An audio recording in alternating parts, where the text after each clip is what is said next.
अवस्था academy channel पे आपका स्वागत है।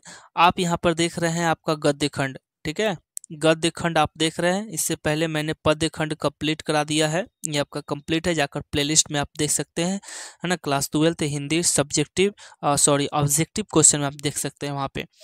तो मैंने यहाँ पे एनसीईआरटी नोट्स निकाला है, वन लाइनर एनसीईआरटी, है ना। वन लाइनर आपका नोट्स हाथ से लिखा हुआ मैं आपको दिखा रहा हूँ। वीडियो को पूरा देखना और 1 से 13 पार्ट ऑब्जेक्टिव देख कर ही जाना, वो भी वन लाइनर। आइए पहला चैप्टर कौन देखेंगे तो बातचीत, जिसके लेखक है बालकृष्ण भट्ट और ये आपका निबंध है। दूसरा चैप्टर उसने कहा था, चंद्र शर्मा गुलेरी, ये कहानी है। तीसरा संपूर्ण क्रांति, जयप्रकाश नारायण, जो कि एक भाषण है। चौथा अर्धनारीश्वर, जो कि रामधारी सिंह दिनकर द्वारा लिखा गया एक निबंध है। पांचवा चैप्टर रोज, जिसके लेखक सच्चिदानंद हिरानवासन अज्ञेय है और ये कहानी है। छठा चैप्टर एक लेख और एक पत्र, भगत सिंह के द्वारा लिखा गया एक पत्र है। आगे सातवां चैप्टर ओ सादा निराय, एक जगदीश चंद्र माथुर के द्वारा लिखा गया यात्रा संस्मरण है। आठवां चैप्टर सिपाही की माँ, जो इसके लेखक मोहन राकेश है और एक एकांकी है। नौवां चैप्टर प्रगीत और समाज, जो कि एक नमर सिंह के द्वारा लिखा गया आलोचनात्मक निबंध है। 10वां चैप्टर जूठन है, जिसके लेखक ओम प्रकाश वाल्मीकि और एक दलित आत्मकथा है। 11 चैप्टर हंसते मेरा अकेलापन, जो कि मलय भरत जी श्रीवास्तव के द्वारा लिखा गया है, जो बचपन का नाम था और ये एक डायरी है। और 12वां चैप्टर तिरिक्ष है, जो कि कहानी है, उदय प्रकाश द्वारा लिखित है। और ये 13 चैप्टर आपका शिक्षा है, जो शिक्षा शास्त्र या संभाषण है, जो कि से जे कृष्णमूर्ति के द्वारा लिखा गया है। तो इतने चैप्टर हम कंप्लीट करेंगे। आइए सेशन को शुरू करते हैं और वीडियो को पूरा देख कर ही जाना, है ना। एक भी क्वेश्चन आप देख लीजिएगा तो आपकी परीक्षा में ऑब्जेक्टिव सब्जेक्टिव दोनों में बहुत मदद करेगा। चलिए पहला क्वेश्चन है आपके, पहला नोट्स आपके सामने। बातचीत के लेखक कौन है आपके? बालकृष्ण भट्ट। बालकृष्ण भट्ट का जन्म कब हुआ था? 23 जून 1844 इलाहाबाद के उत्तर प्रदेश में। बालकृष्ण भट्ट का निधन कब हुआ था? तो 20 जुलाई 1914। बालकृष्ण भट्ट के माता का क्या नाम था? तो पार्वती देवी। बालकृष्ण भट्ट के पिता का क्या नाम था? तो बेनी प्रसाद भट्ट। और बालकृष्ण भट्ट पिता जो थे बेनी प्रसाद भट्ट, वो पेशे से क्या थे? तो एक व्यापारी थे। भट्ट जी प्रारंभ में संस्कृत का अध्ययन किए थे, ये भी पॉइंट्स याद रखेंगे। भारतेंदु हरिश्चंद्र की प्रेरणा से हिंदी वर्धनी सभा 1877 में हिंदी प्रदीप नामक मासिक पत्रिका निकाले और दोनों को ये 33 वर्ष तक बालकृष्ण भट्ट चलाते रहे। संयुक्ता स्वयंवर के लेखक कौन है? तो श्रीनिवास दास है। अगला है, भट्ट जी के जीवन के अंतिम क्षण में हिंदी शब्दकोश नामक पुस्तक के संपादन के लिए श्याम सुंदर के बुलाने पर ये काशी गए थे। आइए बालकृष्ण भट्ट की रचना कौन कौन सी है? तो बालकृष्ण भट्ट के उपन्यास है आपके रहस्यमय कथा, नूतन ब्रह्मचारी, 100 बाजान एक सुजान, रसातल यात्रा, हमारी घड़ी, सद्भाव का अभाव। बालकृष्ण भट्ट के नाटक में कौन कौन आते हैं? तो पद्मावती, है ना, मलिक मोहम्मद जायसी इसके लेखक हैं। और एक पद्मावत यहाँ देंगे, है ना, ये पद्मावत देंगे, पद्मावत के लेखक हो जाएंगे आपके बालकृष्ण भट्ट और पद्मावती के लेखक मलिक मोहम्मद जायसी। उसके बाद है शिशुपाल वध, नल दमयंती स्वयंवर, रेल का विकट खेल, एक रोगी का वैद, बाल विवाह, ये इनके नाटक हैं। प्रहसन कौन कौन से हैं बालकृष्ण भट्ट के? तो जैसा काम वैसा परिणाम, नए रोशनी का विष, इन सभी पुस्तक के लेखक बालकृष्ण भट्ट हैं। भट्ट जी 1000 के आसपास निबंध लिखे हैं। बालकृष्ण भट्ट आधुनिक गद्य के लेखक कहे जाते हैं। बालकृष्ण भट्ट भारतेंदु युग के भी लेखक कहे जाते हैं। बालकृष्ण भट्ट क्या थे? एक प्रमुख तो गद्यकार थे। आचार्य रामचंद्र शुक्ल ने निबंधकार के रूप में उन्हें अंग्रेजी साहित्य के एडिशन और स्टील की श्रेणी में रखा है। नांदी पाठ क्या होता है? तो नाटक के प्रारंभ में जो मंगल पाठ होता है उसे ही नांदी पाठ कहते हैं। 4 से अधिक की बातचीत को तो केवल राम रमोवल ही कहलाएगी। ठीक है, तो 4 से अधिक बातचीत क्या कहलाती है? राम रवल। 2 बूढ़ों की बातचीत क्या कहलाती है? तो जमाने की शिकायत पर होती थी। चंडू खाने क्या होते थे? तो अफीम खाने वाले लोगों की मंडली के लिए सुरक्षित स्थान को चंडू खाने कहा गया है। और भी कौन कौन पॉइंट्स है तो अभी देखते जाएंगे। अभी पता चला आपको बालकृष्ण भट्ट आधुनिक युग के लेखक हैं। वाक शक्ति का अर्थ क्या होता है? तो बातचीत की शैली। बातचीत के जरिए से मवाद या धुआं जो जमा रहता है वो भाप बनकर बाहर निकल जाता है। ये पॉइंट्स याद रखेंगे। अगले पॉइंट्स है कि बातचीत से मन कैसा हो जाता है? तो स्वच्छ और हल्का हो जाता है। रॉबिन्सन क्रूसो को कितने वर्षों तक मनुष्य का मुंह देखने को नहीं मिला था? तो 16 वर्षों तक। मनुष्य को वरदान में क्या मिला है? तो वाक शक्ति मिला है। स्पीच का उद्देश्य क्या होता है? तो उत्साह पैदा करना। मनुष्य में वाक शक्ति न होने से सृष्टि कैसी दिखाई देती है? तो आपको गूंगी प्रतीत होती है। 16 वर्षों बाद रॉबिन्सन क्रूसो ने किसके मुख से एक बात सुनी थी? तो फ्राइडे। जब तक मनुष्य बोलता नहीं तब तक उसका क्या प्रकट नहीं होता है? तो गुण दोष, याद रखेंगे। बोलने से ही मनुष्य के रूप का साक्षात्कार होता है। यह किसकी उक्ति है, किसने कहा या किसके अनुसार? तो बेन जॉनसन के अनुसार। अगला कि असल बातचीत सिर्फ दो व्यक्तियों में ही हो सकता है। ये किसने कहा? तो एडिसन ने कहा था, एडिसन के अनुसार। दो आदमी एक दूसरे के बीच दिल खोलकर बातें करते हैं, छह के कानों में पड़ी बातें क्या होती है? वो तो खुल जाती है। अगला है, चार से अधिक की बातचीत क्या कहलाती है? तो अभी पता चला आपको, राम रमौल। दो हमसहेलियों की बातचीत मानो रस का समुद्र उमड़ा चला आ रहा हो। अगला है कि आर्ट ऑफ कन्वर्सेशन यानी बातचीत की शैली यूरोप के लोगों में ज्यादा प्रचलित है। अगला है कि आर्ट ऑफ कन्वर्सेशन का नाम सुहृद गोष्ठी भी है, जिसे सुनकर कान को अत्यंत सुख मिलता है। दमयंती स्वयंवर के लेखक कौन है? तो आपके बालकृष्ण भट्ट हैं।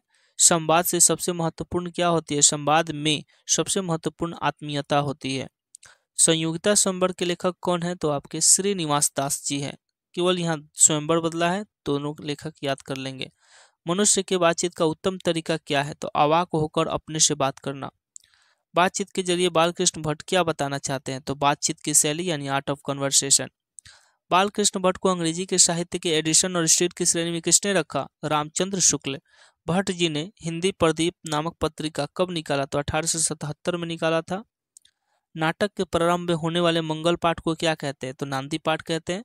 तो आपका एक चैप्टर आपका है ना, जितने ऑब्जेक्टिव क्लियर आपके करा दिया वन लाइनर, इसका मैं ऑब्जेक्टिव वीडियो भी करा दिया हूँ, है ना। इसका ऑब्जेक्टिव पद्य खंड भी और गद्य खंड भी ऑब्जेक्टिव करा दिया हूँ। आप प्लेलिस्ट में जाकर इसका ऑब्जेक्टिव देख सकते हैं। आगे है कि उसने कहा था कहानी। उसने कहा था कहानी देखेंगे, ये आपका कहानी है। उसने कहा था कि लेखक कौन है? तो चंद्र शर्मा गुलेरी। जन्म कब हुआ था चंद्र शर्मा गुलेरी का? तो 7 जुलाई 1883 को। कहाँ? जयपुर के राजस्थान में। निधन कब हुआ? तो 12 सितंबर 1922 को। इनका मूल निवास कहाँ था? तो हिमाचल प्रदेश, कांगड़ा जिला, गुलेर नामक गांव। आगे, चंद्र शर्मा गुलेरी के पिता का क्या नाम था? तो इनके पिता का नाम था पंडित शिवराम। गुलेरी जी को बचपन में कौन सी शिक्षा ग्रहण किए थे? तो संस्कृत, याद रखेंगे। मैट्रिक कब किए थे? तो मैट्रिक किया था 1899 में इलाहाबाद विश्वविद्यालय से। आगे, चंद्र शर्मा गुलेरी इंटर कब किए थे? तो 1901 में कोलकाता विश्वविद्यालय से। बीए कब किए थे? तो 1903 में इलाहाबाद विश्वविद्यालय से। आगे, 1904 में जयपुर दरबार की ओर से खेतरी के नाबालिग राजा जय सिंह के अभिभावक बनकर ये कॉलेज में आए थे। पॉइंट्स याद रखेंगे। मदन मोहन मालवीय के निमंत्रण पर बनारस हिंदू विश्वविद्यालय में कार्यवाहक प्रचार तथा मनोन्द्र चंद्र नंदी पीठ में ये प्रोफेसर भी रहे थे। आगे, कहानी 5 भागों में विभाजित है। उसने कहा था कहानी जो है 5 भागों में विभाजित है। काशी नागरी प्रचारणी पत्रिका के लेखक भी चंद्र शर्मा गुलेरी है। आइए चंद्र शर्मा गुलेरी की रचना के बारे में जानते हैं। तो रचना में पहली इनकी है कहानी। कहानी में कौन कौन है? तो सुखमय जीवन, बुद्धू का कांटा, उसने कहा था, जो कि 1915 में छपी थी। निबंध में आता है कछुआ धर्म, पुरानी हिंदी, डिंगल, देवानाम प्रिय, एक कमेंट्री ऑन वात्सायन और कामसूत्र के लेखक कौन हो जाएंगे? आपके चंद्र शर्मा गुलेरी। चंद्र शर्मा गुलेरी 20वीं शताब्दी के लेखक हैं। गुलेरी जी द्विवेदी युग के भी लेखक हैं। गुलेरी जी की कुल 3 कहानियां लिखी गई हैं। ये 3 कहानियां लिखे हैं। उसने कहा था पाठ का दूसरा नाम मील का पत्थर भी है। कौन सा पाठ मील का पत्थर हुआ है? तो उसने कहा था। लहना सिंह ने उसके पति हजारा सिंह और बेटे बोधा सिंह को अपने प्राण देकर उसकी रक्षा की थी। ठीक है, ये भी पॉइंट्स याद रखेंगे। गुलेरी जी उसने कहा था कहानी प्रेम पर आधारित कहानी है, जो कि मील के पत्थर से ली गई है ना। आपके उसने कहा था कहानी मील के पत्थर से ली गई है और इसका अन्य नाम भी है मील का पत्थर, जो प्रेम पर आधारित कहानी है। लड़की का घर मगरे में था और अमृतसर में रहने वाला मामा के लिए बाजार में दही बाड़ा लेने आई थी। लहना सिंह का घर माझे में था, जो अमृतसर में रहने वाले मामा का केस धोने के लिए दही लेने आया था। लड़की के मामा का नाम क्या था? तो अतर सिंह। और लड़का के मामा का घर क्या था? तो कहाँ था? लड़का के मामा का घर कहाँ था? तो गुरु बाजार में था। कुरमाई का अर्थ क्या होता है? तो मंगनी और सगाई होता है। तुम राजा हो मेरे मुल्क को बचाने हो, यह वाक्य किसकी थी? तो फिरंगी मैम की थी। वजीरा किसका विदूषक था? तो पलटन का विदूषक था। अगला, लहना सिंह का भाई का नाम क्या था? तो कीरत सिंह था और वह बुलेल के खड्ड के किनारे आंगन में बोए हुए आम के पेड़ की छाया में मरना चाहता था, कीरत सिंह की गोद में। कौन? लहना सिंह। सूबेदार हजारा सिंह के बेटे का क्या नाम था? तो बोधा सिंह। लहना सिंह 12 वर्ष का था और लड़की सूबेदारनी 8 वर्ष की थी जब दोनों की मुलाकात बाजार में हुई थी। लहना सिंह का नंबर क्या था? तो नंबर 77 था, जो एक जमादार था। सूबेदारनी और हजारा सिंह को जमीन सरकार ने कहाँ दी थी? तो लायलपुर में दी थी। आगे संपूर्ण क्रांति देखेंगे, और ये क्या है आपका, तो एक भाषण है ना। और ये भाषण दिया गया था पटना में कब, 5 जून 1974 को। संपूर्ण क्रांति के लेखक कौन है, जयप्रकाश नारायण। जन्म कब हुआ था, 11 अक्टूबर 1902 को। निधन कब हुआ, 8 अक्टूबर 1979 को। जन्म स्थान की बात करेंगे तो सिताब दियारा उत्तर प्रदेश के बलिया और बिहार के सारण जिले में फैला। आगे, जयप्रकाश नारायण के बचपन का क्या नाम था। जयप्रकाश नारायण के बचपन का नाम था बाउल।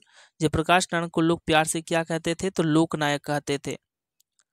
अगला, माता का क्या नाम था, तो माता का नाम था जयप्रकाश नारायण के फूल रानी। पिता का नाम था हर्षुदयाल। पत्नी कौन थी, तो प्रभावती देवी, जो ब्रज प्रसाद किशोर की पुत्री थी। बिहार में हिंदी को वर्तमान स्थिति विषय पर लेख के लिए पटना का सर्वोच्च पुरस्कार मिला है, याद रखेंगे। 1922 में शिक्षा के लिए जयप्रकाश नारायण जी कहाँ गए थे, तो अमेरिका गए थे, इसलिए जयप्रकाश नारायण को अमेरिका का दलाल कहा गया है, याद रखेंगे। संपूर्ण क्रांति की शुरुआत कब हुई, तो ये छात्र आंदोलन से उभरी 1974 में। और जेपी जी 1929 में कांग्रेस में शामिल हो गए थे, ये भी याद रखेंगे। कांग्रेस सोशलिस्ट पार्टी का गठन जेपी जी ने किया था, है ना। कांग्रेस सोशलिस्ट पार्टी का गठन किसने किया, जयप्रकाश नारायण। प्यार से इनको जेपी कहा जाता है, ये भी पॉइंट्स याद रखेंगे, ठीक है। चलिए, दिनकर जी का निधन जो हुआ था हार्ट अटैक के कारण हुआ था, पीएमसीएच पटना, इसको याद रखेंगे। रिकंस्ट्रक्शन ऑफ इंडियन पॉलिटी के लेखक भी कौन है, जयप्रकाश नारायण जी हैं। 1938 में जयप्रकाश नारायण जी को भारत रत्न मिला था। 1998 में, याद रखेंगे, कई बार पूछा जा चुका है क्वेश्चन है। 1965 में समाज सेवा के लिए भी इन्हें मैग्सेसे पुरस्कार दिया गया है।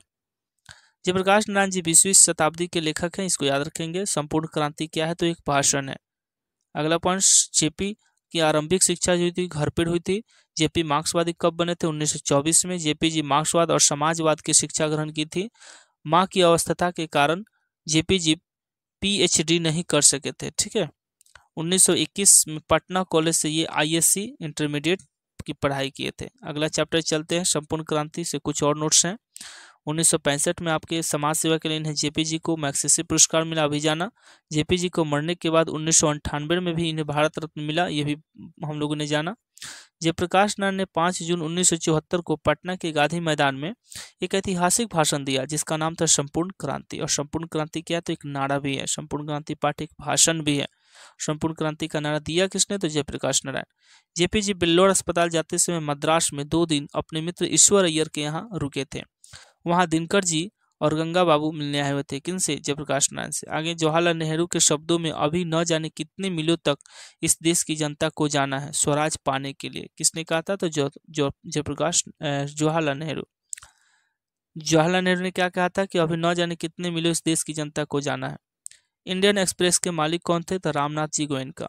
रामनाथ जी गोयनका दिनकर को पटना के वेलिंगटन नर्सिंग होम में भर्ती किया गया था, ठीक है ना। रामनाथ दिनकर को पटना के वेलिंगटन नर्सिंग होम में इनको भर्ती किए थे, वेलिंगटन नर्सिंग होम। कहीं कहीं हम इसको चेन्नई बता दिए हैं, थोड़ा सा आप देख लीजिएगा, यह पटना के वेलिंगटन नर्सिंग होम होगा, ठीक है ना। आगे पाठ 4 चलते हैं, अर्धनारीश्वर। और अर्धनारीश्वर क्या एक निबंध लेखक हो जाएंगे रामधारी सिंह दिनकर। जन्म हुआ था 23 सितंबर 1908 में, और कहाँ हुआ था, तो सिमरिया बेगूसराय के बिहार में। निधन हुआ था 24 अप्रैल 1974 को।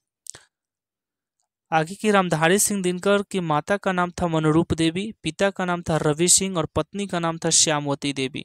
ये मैट्रिक 1928 में किए थे मोकामा घाट रेलवे हाई स्कूल से, और बीए ऑनर्स किए थे आपके इतिहास से, और पटना कॉलेज 1932 में किए थे। भागलपुर विश्वविद्यालय में ये उप कुलपति रहे। दिनकर जी को 1925 में छात्र सहोदर नामक पुस्तक में पहली कविता प्रणभंग छपी थी, ठीक है। दिनकर जी 21 वर्ष की उम्र में पहली कविता प्रणभंग छापे थे। रचना की बात करेंगे तो कविता रामधारी सिंह दिनकर है प्रणभंग, रेणुका, हुंकार, रसवंती, कुरुक्षेत्र, रश्मि रथी, नील कुसुम, उर्वशी, परशुराम की प्रतीक्षा, कोमलता और कवित्व हारे को हरिनाम, ये इनकी सारी कविता है। जिनमें आपकी कुरुक्षेत्र कब हुआ, 1946। उसके बाद आपका उर्वशी 1961 का डेट भी पूछता है। कहानी की बात करेंगे तो मिट्टी की ओर। उसके बाद कहीं कहीं कहानी अर्धनारीश्वर के नाम से भी प्रसिद्ध है। इस 12th में आपको अर्धनारीश्वर निबंध लगाना है, ठीक है। तो इसको कहानी में भी दे दिए हैं यहाँ पे, इसको निबंध में यहाँ पे लिख लेंगे। संस्कृति के 4 अध्याय, व्हाट पीपल, शुद्ध कविता की खोज, दिनकर जी की डायरी, ये सब इनके निबंध है। आगे, संस्कृति के 4 अध्याय पर आधारित साहित्य अकादमी पुरस्कार एवं उर्वशी पर भारतीय ज्ञानपीठ पुरस्कार दिया गया। संस्कृत के 4 अध्याय पर इनको क्या मिला? साहित्य अकादमी और उर्वशी पर भारतीय ज्ञानपीठ पुरस्कार मिला गया। भारत का राष्ट्र कवि रामधारी सिंह दिनकर है, याद रखेंगे। दिनकर जी छायावादोत्तर युग के कवि हैं, लेखक हैं। अर्धनारीश्वर एक निबंध है। आगे, अर्धनारीश्वर किसका कल्पित रूप है? तो शिव और पार्वती का। दिनकर जी पद्म भूषण पुरस्कार, दिनकर जी को प्रारंभिक शिक्षा गांव से, यानी दिनकर जी को कौन सा पुरस्कार मिला हुआ है? तो पद्म भूषण पुरस्कार मिला है। और दिनकर जी को प्रारंभिक शिक्षा कहाँ से हुई थी? तो गांव से हुई थी। अगला पॉइंट देखेंगे। अगले पॉइंट कहते हैं कि उनके द्वारा इंदिराजी के मध्य मेल मिलाप हो जाए, इस पर उन्होंने बहुत ही साफ शब्दों में कहा था कि मेरा झगड़ा सरकार द्वारा लागू गलत नीतियों, व्यर्थ के सिद्धांतों तथा फालतू के कार्यों से है। इसके लिए तो कुछ इंदिराजी व्यक्ति थे जिनसे उनसे कुछ बहस वगैरह हुई थी, इसलिए उन्होंने बोला था। कुछ और पॉइंट जानते हैं। रामधारी सिंह दिनकर को राष्ट्र कवि के नाम से जाना जाता है। अर्धनारीश्वर शंकर और पार्वती का कल्पित रूप है, अभी हम लोग जाना। चलिए, धूप पुरुष है तो नारी क्या है? चांदनी। नर ग्रीष्म है तो मादा क्या है? वर्षा। पति विचार है तो पत्नी क्या है? भावना। ये याद रखेंगे। राम काया है और रानी छाया है। राजा क्या है? सॉरी, काया, और रानी क्या है? तो छाया। ये भी पॉइंट्स याद रखेंगे। आगे, कामनी तो अपने साथ किसकी शांति लेकर आती है? तो यामिनी की। नारी की पराधीनता तब शुरू हुई जब मानव जाति ने कृषि का आविष्कार किया। प्रत्येक पत्नी अपने पति को बहुत कुछ उसी दृष्टि से देखती है जिस प्रकार लता अपने वृक्ष को देखती है। कहाँ से लिया गया है? तो अर्धनारीश्वर पाठ से लिया गया है। बर्नार्ड शॉ ने नारी को अहेरिन और नर को क्या कहा है? तो अहेर कहा है। और नारी को अहेरिन, नर को अहेर किसने कहा? तो बर्नार्ड शॉ ने कहा। ठीक है, आगे देखेंगे। अगला पॉइंट्स क्या कहते हैं आपके सामने। चलिए, अगला पॉइंट्स देखेंगे। अगला पॉइंट्स कहता है कि जब पुरुष नारी के गुण ले लेता है तब वह देवता बन जाता है, लेकिन नारी जब नर का गुण सीखती है तो राक्षसी होती है। किसने कहा? प्रेमचंद जी ने कहा है ये पॉइंट। नारी और नर एक ही द्रव्य की ढली क्या है? 2 प्रतिमाएं हैं। ये किस पाठ से है? अर्धनारीश्वर। आगे, जिसे भी पुरुष अपना कर्म क्षेत्र मानता है वह नारी का भी कर्म क्षेत्र है। किस पाठ से लिया गया है? तो अर्धनारीश्वर। गांधी जी ने अपने जीवन के अंतिम दिनों में किसका साधना किया था? तो नारीत्व का, औरत का, स्त्री का, महिला का। गांधी जी की पोती ने उन पर जो पुस्तक लिखी उसका क्या नाम है? तो बापू मेरी माँ। ये उनकी किताब किसने लिखा? तो गांधी जी की पोती ने। आइए चलते हैं पाठ 5, और ये पाठ 5 है आपके रोज, और रोज आपका कहानी है। उसके लेखक है सच्चिदानंद हीरानंद वात्सल्य अज्ञेय। रोज के लेखक सच्चिदानंद हीरानंद वात्सल्य अज्ञेय हैं। ठीक है।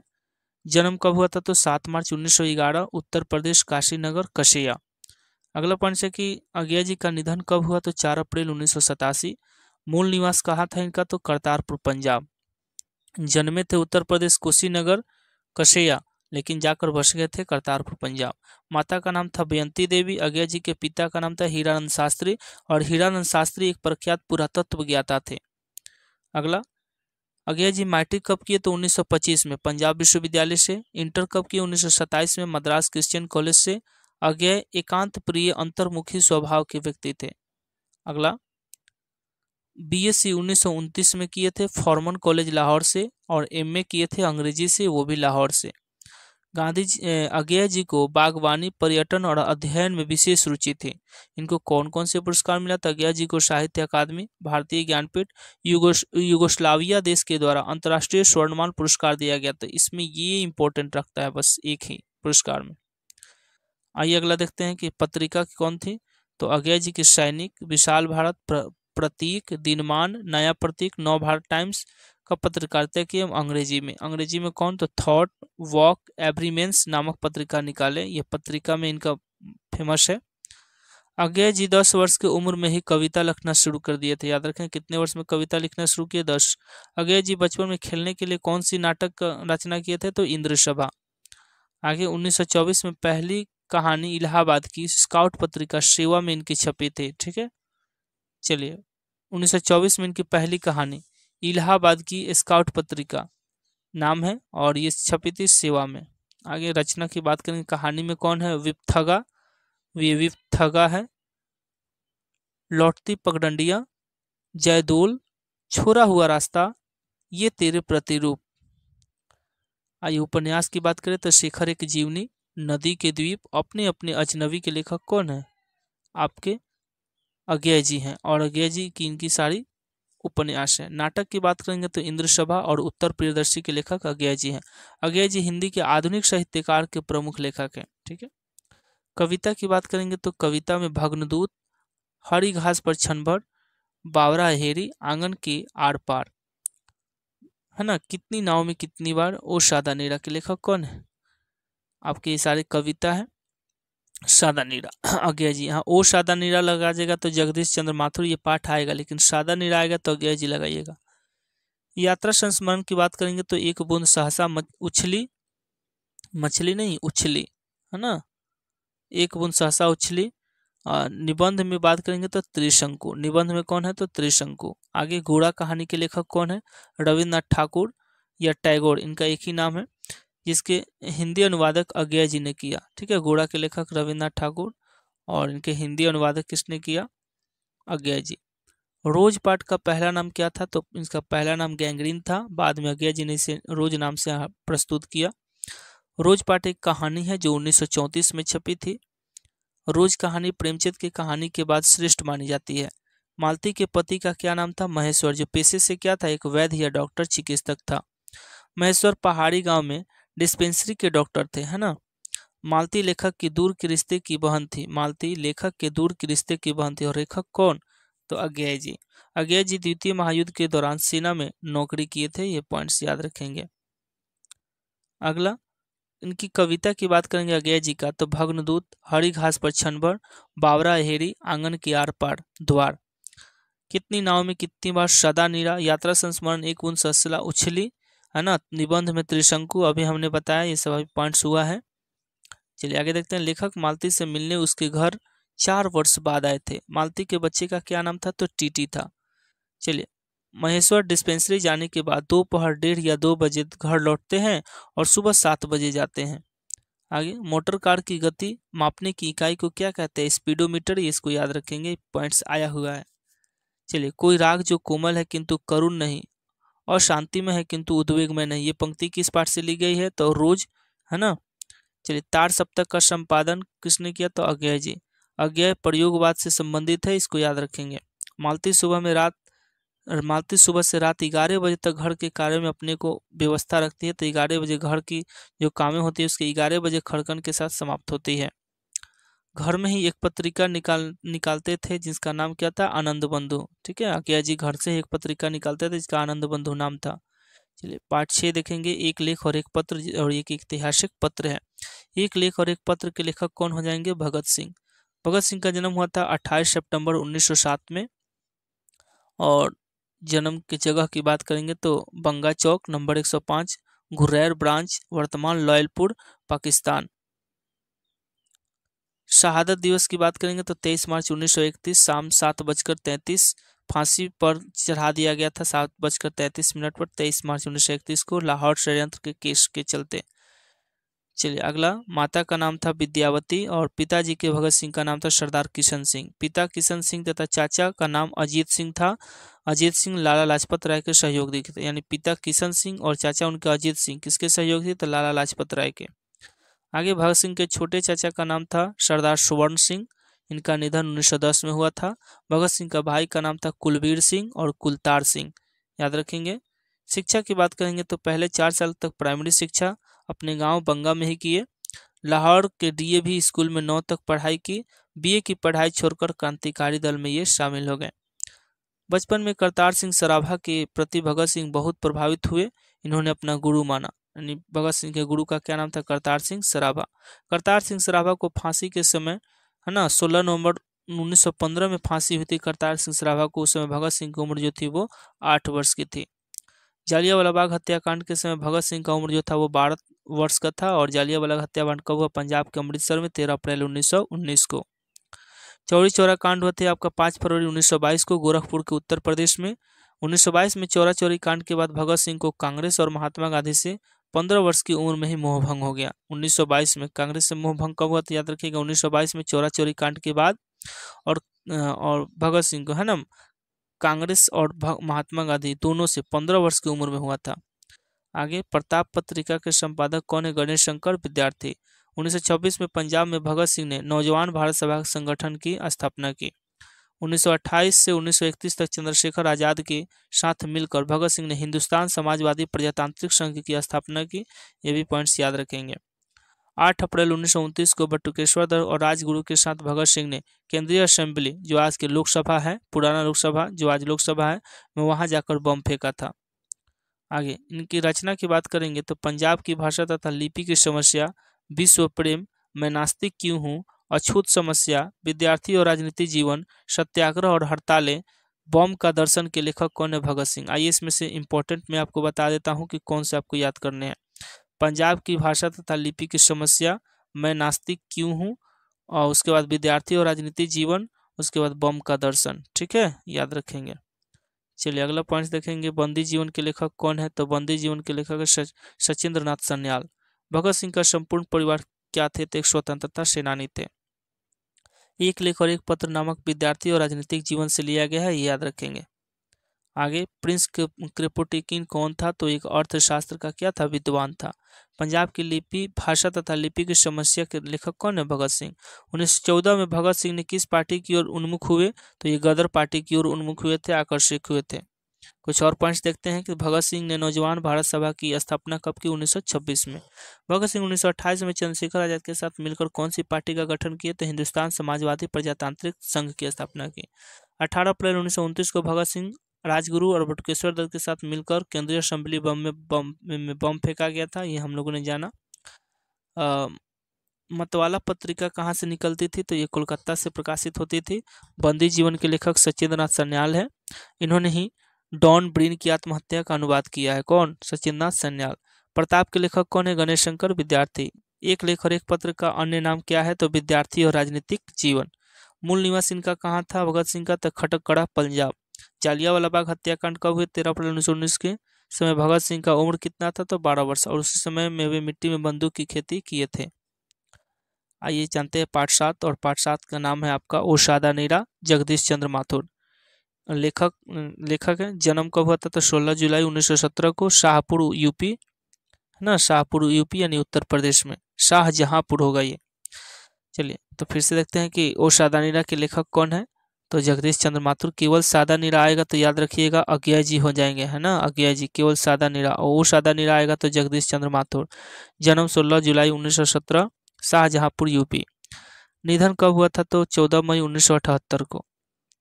आगे 1944 में बिहार के सुप्रसिद्ध सांस्कृतिक उत्सव वैशाली उत्सव का भी बीजारोपण किसने किया? जगदीश चंद्र माथुर। एमए किए थे इंग्लिश में इलाहाबाद यूनिवर्सिटी से। जगदीश चंद्र माथुर को विद्या वारिधि की उपाधि दी गई है, याद रखेंगे, ये भी इंपॉर्टेंट, कई बार पूछता है क्वेश्चन। कालिदास अवार्ड भी मिला है। बिहार राज्यसभा का पुरस्कार से माथुर जी को सम्मानित किया गया है। ओ सादा नीरा पाठ में किस नदी का वर्णन किया गया? तो गंडक नदी। रचना भोर का तारा, ओ मेरे सपने, मेरे श्रेष्ठ रंग, ये इनकी एकांकी है। कोणार्क, बंदी, गगन सवारी, ये गगन सवारी एक ही में होगा, गगन सवारी। 10 तस्वीरें, बोलते क्षण, बहुजन संप्रेषण के माध्यम के लेखक जगदीश चंद्र माथुर है। आइए कौन कौन से बुक है इनका देखेंगे। बुक है आपका भोर का तारा, ओ मेरे सपने, मेरे श्रेष्ठ रंग, मेरे श्रेष्ठ रंग, ठीक है, मेरे श्रेष्ठ रंग, मेरे श्रेष्ठ रंग, कोणार्क, बंदी, गगन सवारी, 10 तस्वीरें, बोलते क्षण, बहुजन संप्रेषण के माध्यम के लेखक जगदीश चंद्र माथुर है। ओ सादा नीरा पाठ क्या है भाई? तो एक निबंध है। आम्रकानन, आम का बगीचा, आब पारी, जल से सिंचाई, है ना, आब पारी का अर्थ है जल से सिंचाई, ये अर्थ में पूछ सकता है। ओ सादा नीरा पाठ बोलते क्षण से लिया गया है। ऑल इंडिया रेडियो में महानिदेशक ये रह चुके हैं। 1936 में प्रथम एकांकी, है ना, इनकी मेरी बांसुरी आई थी। 5 एकांकी नाटक संग्रह, है ना, भोर का तारा, उसके बाद 2 कठपुतली नामक नाटक लिखे थे। माथुर ने लिखना चौथे दशक में शुरू किए, है ना, ये भी पॉइंट्स याद रखेंगे। धाकड़ शब्द का अर्थ ओरांव भाषा में भाड़े का मजदूर होता है। अगला पॉइंट है कि थारू शब्द को थार राजस्थान से लिया गया है। थारू शब्द का अर्थ थार होता है, जो राजस्थान से लिया गया है। धागड़ को 18वीं शताब्दी के अंत में लाया गया था। नील की खेती के सिलसिले में कहाँ से? तो छोटा नागपुर से। अगला है जगदीश चंद्र माथुर मूलतः क्या थे? तो एक नाटककार थे। माथुर जी को विद्या वारिधि की उपाधि से विभूषित किया गया है। माथुर जी ने मनस्वी लेखक के रूप में अपनी पहचान बनाई। किसके युग में? तो नेहरू जी के युग में। सादा नीरा का अर्थ होता है जल से सदैव परिपूर्ण नदी को सादा नीरा। प्राचीर मतलब दीवार, शस्य मतलब फसल, कलेव का अर्थ होता है कलेवा या नाश्ता। ठीक है, चलिए कुछ और पॉइंट्स इसके हैं देख लेते हैं। वसुंधरा भोगी मानव और धर्मांध मानव एक ही सिक्के के दो पहलू। ये लाइन कहाँ से लिया गया है? तो वो सादा नीरा से। 12वीं सदी से लगभग 300 वर्षों तक, है ना, किसका राज था? तो कर्नाट वंश का राज था। कर्नाट वंश के राजा हरि सिंह देव को 1325 में मुसलमान आक्रमणकारी गयासुद्दीन तुगलक के साथ मुकाबला करना पड़ा था। ये भी पॉइंट्स याद रखेंगे। चलिए आगे पॉइंट्स देखेंगे। थारू अपने आप को आदिवासी नहीं मानते थे। थारू गांधी जी को गांव में आश्रय एक महुए के पेड़ के नीचे मठ के महंत ने दिया था। गांधी जी के झोपड़ी एमन साहब के कर्मचारियों ने जलाया था। अमोलवा कोठी के साहब का नाम क्या था? एमन, अमोलवा साहब के, है ना। चलिए चंपारण विद्रोह कब हुए थे? तो 1917 में हुए थे। राजकुमार शुक्ल की मृत्यु कब हुई थी? 1930 में हुई थी। गांधी जी की कथा राजेंद्र बाबू ने लिखी थी। अगला, राजकुमार शुक्ल के कहने पर गांधी जी 1917 में चंपारण आए थे। राजकुमार शुक्ल के कहने पर गांधी जी चंपारण कब आए थे? 1917 में। नील की खेती का विस्तार 19वीं सदी में हुआ। गांधी जी, है ना, नील की खेती का विस्तार 19वीं शताब्दी में हुआ था। ये पॉइंट्स याद रखेंगे। गांधी जी विद्यालय की स्थापना अपने गांव में 3 जगह किए थे। कहाँ? बड़हरवा, मधुवन और भितिहरवा। आगे, उत्तर प्रदेश में गंडक को नारायणी नदी कहा जाता है। जैन धर्म के 24वें तीर्थंकर कौन थे? तो महावीर थे, जिनका जन्म वैशाली के कुंड ग्राम में हुआ था। आगे, सरैया मन का जल कैसा है? तो स्थिर है, निबद्ध है, किंतु गंडक नदी का जल सदियों से चंचल रहा है। बराज भैंसा लोटन में बन रहा था। ये पॉइंट्स याद रखेंगे। बराज कहाँ बन रहा था? तो भैंसा लोटन में। चलिए आइए पार्ट 8 देखते हैं। सिपाही की माँ, जो कि एक एकांकी है। इसके लेखक हो जाएंगे आपके मोहन राकेश, और मुंशी प्रेमचंद्र के बाद सबसे बड़े, है ना, लेखक होते हैं मोहन राकेश माने जाते हैं। आइए, इनके जन्म हुआ था आपके 8 जनवरी 1925 में जंडी वाली गली, अमृतसर, पंजाब। बचपन का नाम था आपका इनका मदन मोहन गुगलानी। माता का क्या नाम था इनका? तो बच्चन कौर। और पिता का नाम था करमचंद्र गुगलानी। मोहन राकेश के पिता पेशे से क्या थे? तो एक वकील थे। इनका निधन हुआ था 3 दिसंबर 1972 को। और ये एमए किए थे मोहन राकेश जी संस्कृत से। कहाँ? लाहौर से। एमए हिंदी से की ओरिएंटल कॉलेज जालंधर। आइए इनकी रचना के बारे में जानते हैं। तो रचना है इनकी कहानी में इंसान के खंडहर, नए बादल, जवान जानवर और जानवर, एक और जिंदगी, फौलाद की आकाश और वारिस। ये इनकी कहानी है मोहन राकेश की। सिपाही की माँ क्या है? तो एक पाठ इनकी एकांकी है। सिपाही पाठ में घर का इकलौता लड़का है जो सिपाही के रूप में द्वितीय विश्व युद्ध में, है ना, मोर्चे में लड़ने गया, वर्मा गया हुआ है। आगे इनके उपन्यास के बारे में बात करेंगे तो अंधेरे बंद कमरे, न आने वाला कल और अंतराल के लेखक मोहन राकेश जी हैं। नाटक की बात करेंगे तो आषाढ़ का एक दिन, लहरों के राजहंस और आधे अधूरे के लेखक कौन है? मोहन राकेश, और इनकी ये नाटक है। एकांकी की बात करेंगे तो पैर तले की जमीन, सिपाही की माँ, अंडे के छिलके और अन्य एकांकी के लेखक कौन है? मोहन राकेश है। सिपाही की माँ अंडे के छिलके और अन्य एकांकी से ली गई है। सिपाही की माँ अंडे के छिलके और अन्य एकांकी से ली गई है। मोहन राकेश 20वीं सदी के उत्तरवर्ती युग के प्रमुख कथाकार और नाटककार हैं। पॉइंट्स याद रखेंगे। मोहन राकेश नई कहानी आंदोलन के जनक है। ये भी पॉइंट्स याद रखेंगे। 1962 सारिका के संपादन किसने किया? तो मोहन राकेश। प्रस्तुत कहानी सिपाही की माँ कैसी कहानी है? तो निम्न मध्यम वर्गीय की कहानी है।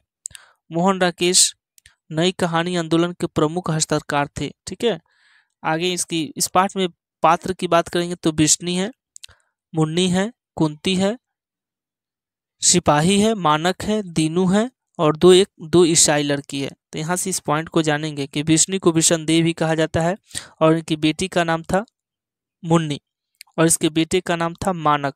ठीक है, और जो कुंती थी वो बिश्नी की पड़ोसिन थी। ठीक है, इसमें सिपाही जो है, सिपाही वो आपका दुश्मन के रूप में किरदार निभाया। दीनू एक कुंभार है जो आकर यह सूचित करता है कि आपके गांव में 2 ईसाई लड़की आई हुई है। तो ये इसमें कुछ पात्र हैं, और एक इसमें चौधरी भी है। आइए पार्ट 9 देखते हैं। प्रगीत और समाज। प्रगीत और समाज एक आपका निबंध है। इसका मैंने ऑब्जेक्टिव भी करा दिया है, जाकर आप प्लेलिस्ट में देख सकते हैं, है ना। क्लास 12 ऑब्जेक्टिव, क्लास 12 का आपका सब ऑब्जेक्टिव प्लेलिस्ट में जाकर देख सकते हैं, मैंने करा दिया है 1 शॉट्स के रूप में। तो लेखक इसके हो जाएंगे प्रगीत और समाज के नामवर सिंह। आइए, जन्म इनका हुआ था जीयनपुर, बनारस, उत्तर प्रदेश। जन्म हुआ था 28 जुलाई 1927 में। कहाँ? तो जियनपुर बनारस उत्तर प्रदेश। माता का नाम क्या था? बागेश्वरी देवी। पिता का क्या नाम था? नागर सिंह, जो एक पेशे से क्या थे? शिक्षक थे।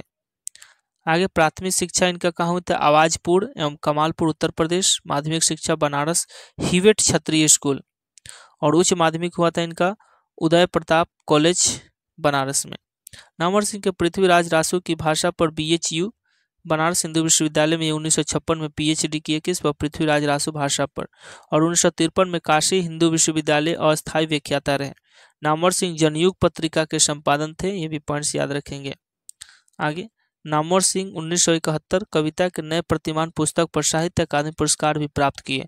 रचना में याद रखेंगे बकलम खुद जो कि उनका निबंध था, प्रगीत और समाज जो कि निबंध है, कहानी में नई कहानी, कविता के नए प्रतिमान, दूसरी परंपरा की खोज, वाद विवाद संवाद जो कि उनकी एक आलोचना थी, ये भी याद रखेंगे। नामवर सिंह 20वीं शताब्दी के लेखक है, ये भी पॉइंट्स याद रखेंगे। प्रगीत और समाज वाद विवाद संवाद से लिया गया है, ये याद रखेंगे। कलम का सिपाही किसे कहते हैं? मुंशी प्रेमचंद। कलम का जादूगर रामवृक्ष बेनीपुरी। प्रकृति का सुकुमार कवि किसे कहा जाता है? सुमित्रा नंदन पंत। ठीक है, ये पॉइंट्स याद रखेंगे।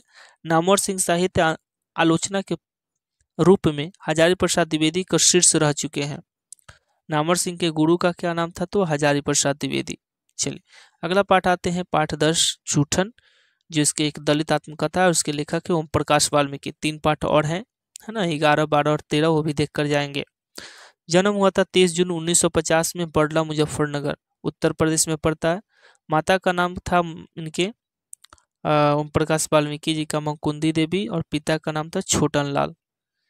शिक्षा इनका हुआ था अक्षर ज्ञान का शुरुआत मास्टर सेवक राम दिए थे, उसके बाद 11th किए थे बड़ला इंटर कॉलेज बड़ला से। MA किए थे हेमवंती नंदन बहुगुणा गढ़वाल श्रीनगर विश्वविद्यालय से 1992 में। और सम्मान की बात करेंगे तो इन्हें 1993 में डॉक्टर अंबेडकर राष्ट्रीय पुरस्कार मिला, 1995 में परिवेश सम्मान मिला, 1996 में जयश्री सम्मान मिला, और 2000 में इन्हें कथाक्रम सम्मान मिला। रचना की बात करेंगे तो जूठन इनकी आत्मकथा है, जिसको ऑटोबायोग्राफी बोलते हैं। कहानी में है इनका सलाम और घुसपैठिए, बहुत बार पूछा है। कविता में सदियों का संताप, बस बहुत हो चुका अब और नहीं।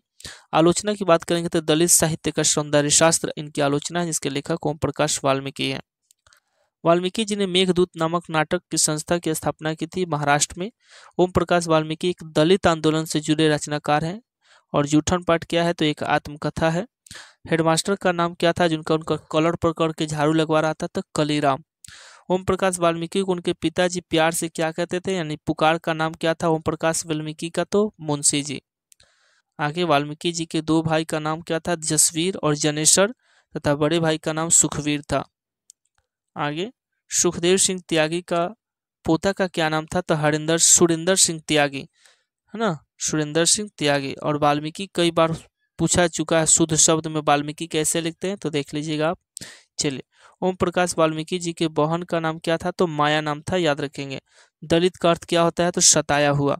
अगला पॉइंट, शीशम के पेड़ पर चढ़वाया हेडमास्टर मुंशी जी को, है ना, जो लेखक था मुंशी, जो प्यार से उनके पिताजी मुंशी कहते थे, तो शीशम के पेड़ पर चढ़वाकर उसका झाड़ू बनवाकर क्लास साफ करवा रहे थे। चलिए 11 चैप्टर हंसते हुए मेरा अकेलापन, जो कि ये डायरी है, और इसके लेखक हो जाएंगे मलयज। हंसते हुए मेरा अकेलापन क्या है भाई? तो एक डायरी है। अगला इनका जन्म कब हुआ था? 1935 में, महुई आजमगढ़ UP। निधन कब हुआ था? 26 अप्रैल 1982। और ये क्षय रोग के कारण मरे गए थे। मलयज किस कारण से मरे थे? तो क्षय रोग। बचपन का क्या नाम था इनका? मूल नाम भरत जी श्रीवास्तव। माता का क्या नाम था? तो प्रभावती देवी। पिता का क्या नाम था? त्रिलोकीनाथ वर्मा। आगे ये MA किससे किए थे? अंग्रेजी से, इलाहाबाद विश्वविद्यालय UP से। मृत्यु का कारण छात्र जीवन में क्षय रोग से ग्रसित, ऑपरेशन के कारण फेफड़ा का एक भाग काटकर निकालना पड़ा। चलिए 1964 में कृषि मंत्रालय में काम भी किए। रुचि क्या थी? तो ड्राइंग में, स्केचिंग में और संगीत कला प्रदर्शनी में और सिनेमा में इनकी गहरी रुचि थी मलयज जी की। रचना की बात करेंगे तो कविता में जख्म पर धूल, अपने होने का अप्रकाशित करता हुआ। और आलोचना की बात करेंगे कविता से साक्षात्कार, संवाद, एकालाप। डायरी में बात करेंगे तो हंसते हुए मेरा अकेलापन। आगे मलयज जी 1960 के आसपास नई कविता आंदोलन के कवि और प्रमुख कवि के रूप में उभरे। सेब बेचने वाली लड़की की जो उम्र इसमें बताए हैं वो 7 से 8 साल की थी। मलयज नई कविता आंदोलन के कवि हैं। मलयज जो है नई कविता आंदोलन के कवि हैं। आगे पाठ 12 देखते हैं, तिरिक्ष। और तिरिक्ष के लेखक हो जाएंगे उदय प्रकाश। इनका जन्म हुआ था 1 जनवरी 1952 में, सीतापुर अनूपपुर मध्य प्रदेश, अनूपपुर। आगे माता का क्या नाम था, तो माता का नाम था आपके गंगा देवी और पिता का क्या नाम था, प्रेम कुमार सिंह। यानी उदय प्रकाश के माता का नाम गंगा देवी और पिता का नाम प्रेम कुमार सिंह। शिक्षा की बात करेंगे, बीएससी और एमए किए थे सागर विश्वविद्यालय सागर से, जो मध्य प्रदेश में है। और आपके ये दिनमान पत्रिका के संपादक रहे हैं, है ना, उदय प्रकाश जी। एवं इनकी संडे मेल सहायक संपादक रहे, इनकी संडे मेल के लेखक भी हो जाएंगे उदय प्रकाश, और इस संडे मेल के ये सहायक संपादक भी रहे थे। आगे उदय प्रकाश जी की अंग्रेजी पत्रिका नाम क्या था, एमिनेंस। उदय प्रकाश की कहानी कौन कौन सी थी, तो अरेबा परेबा, पीली छतरी वाली लड़की, दरियाई घोड़ा, मोहनदास, मैगोशील। चलिए कविता की बात करेंगे तो सुन कारीगर, अबूतर कबूतर, रात में हारमोनियम। आगे निबंध की बात करेंगे तो निबंध आलोचना में ईश्वर की आंख, तिरिक्ष एक कहानी है, ये भी पॉइंट्स याद रखेंगे। तिरिक्ष एक विषैला और भयानक जंतु है। अगला, तिरिक्ष कहानी को जादुई यथार्थ कहानी भी कहा जाता है, ये पॉइंट्स याद रखेंगे। चलिए उनके पिताजी 55 वर्ष के थे, है ना, कि पिताजी कितने, लेखक में इसमें लेखक पिताजी का उम्र 55 वर्ष बताया गया है। तिरिक्ष में काले नाग से 100 गुना जहर रहता है, ये भी पॉइंट्स याद रखेंगे। तिरिक्ष किस प्रकार की रचना है, तो आधुनिक त्रासदी है एक। आगे घाघ का अर्थ क्या होता है, तो भीतर ही भीतर सब कुछ समझने वाला यानी चतुर। तिरिक्ष को जलाने गए लेखक को पूरा जंगल परिचित लगा, क्यों, ये आपके क्वेश्चन है। जो इसके ऑब्जेक्टिव बचेंगे आपको मैंने करा दिया है, जाकर आप ऑब्जेक्टिव क्लास 12 हिंदी ऑब्जेक्टिव में देख सकते हैं, वहाँ जाकर। चलिए शिक्षा एक क्या है पाठ, तो शिक्षा शास्त्र है, और लेखक के हो जाएंगे जे कृष्णमूर्ति। इनका पूरा नाम था जिद्दू कृष्णमूर्ति। जे कृष्णमूर्ति का पूरा नाम जिद्दू कृष्णमूर्ति। जन्म कब हुआ था, 12 मई 1895 में। मृत्यु कब हुए थे, 17 फरवरी 1986 को, कैलिफोर्निया में। जन्म कहाँ हुआ था, तो मदनपल्ली चित्तूर उत्तर प्रदेश। माता का नाम क्या था, तो माता का नाम था जिद्दू कृष्णमूर्ति का संजीवब्बा, और जे कृष्णमूर्ति के पिता का नाम था नारायणा जिद्दू। चलिए आगे, जे कृष्णमूर्ति की मां की मृत्यु जब वे 10 वर्ष के थे तो हो गई। रचना की बात करेंगे तो the first and the last freedom, the only revolution के लेखक जे कृष्णमूर्ति। कृष्णमूर्ति प्राय लिखते नहीं, बोलते थे और संभाषण करते थे। चलिए शिक्षा पाठ के लेखक कौन है, तो अब जे कृष्णमूर्ति, और शिक्षा एक शिक्षा शास्त्र यानी संभाषण है।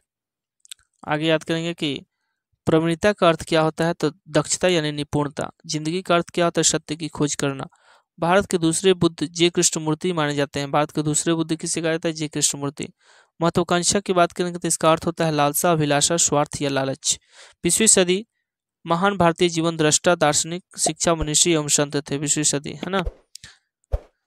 तो इस प्रकार मेरे प्यारे बच्चों मैंने आपको कंप्लीट कराया, है ना, 1 से 13 का गद्य खंड। आप पद्य खंड का भी वीडियो देख सकते हैं, मैंने करा दिया है।